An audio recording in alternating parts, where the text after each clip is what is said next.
All right, so Terrifier is in its third film, fourth if you count All Hallows Eve, but I don't.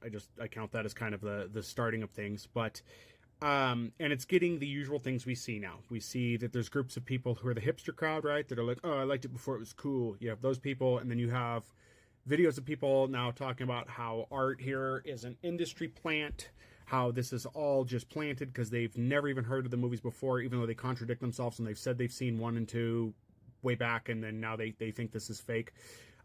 Look, it's a great production. It is a great film series that is doing something very different and is really showing Hollywood that you can do great things. The beautiful thing is a lot of people are hitting a point, but they're missing another. The Terrifier movies are low budget. I don't think people realize that. They're low budget. The Terrifier 3 has cost more. I forget the numbers for it. It's cost more, but it's low budget, and it's raking in a ton of cash. And let's get something clear. They're low budget, but they're not cheap. They are high-quality productions done on a good budget in a short amount of time. Terrifier 3 is filmed in 45 days, you guys. 45 days. They had 40 shoot locations. So that's about 1 location per day. Like, they've done a great job. That's just the filming. Granted, it takes longer because of pre-production, post-production, all of that. But still, when shooting takes 45 days and they're producing the quality of content that you're getting like this with practical effects, keep that in mind, with practical. Practical should be taking longer than digital, right? No.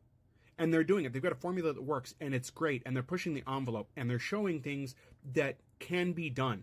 We have let Hollywood dictate our movies to us for too long now. Not that there haven't been good movies, but the question becomes, if a movie like this can happen that's independently produced the way it was, right? And they can do something where the studios turn them down, because multiple studios turned down Terrifier 3. They were given a good cash offer to work with, like Universal and stuff, and they turned it down, right? What does this say about big budget productions that are costing hundreds of millions of dollars, producing just slop and not getting a return on profit? Or good movies that are being made but are being pushed to use hundreds of millions of dollars, not getting a return and being called a flop? It really is ridiculous. I can guarantee you, if Terrifier 3 had been produced on a $200-300 million budget, it would have flopped. It would have flopped. Look at how Joker's done.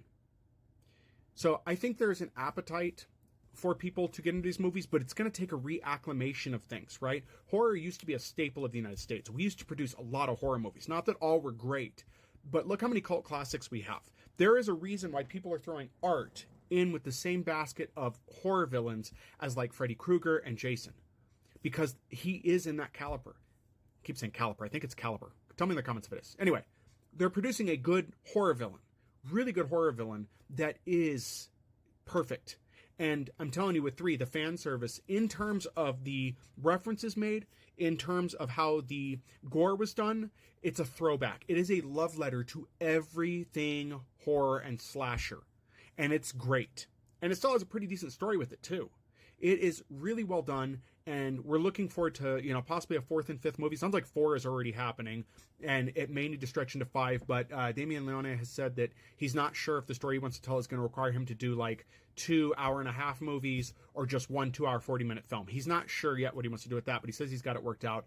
I do think that after he did the second film, or the first film, he realized he needed a story. He had to get something together, and I think he's got that together now.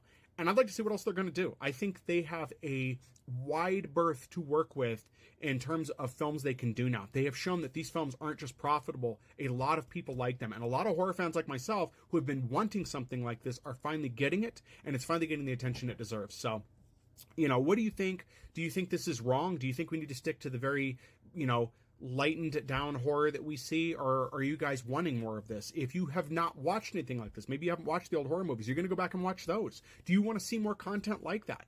Because I think there is a really good group of people in terms of numbers that want to see stuff like this. The box office is showing that. So me personally, by the way, to answer a question people have been asking elsewhere, no, I have not seen people walk out of theaters. I haven't seen people throwing up or anything. None of that has happened. So I think overall people had a pretty good experience with it.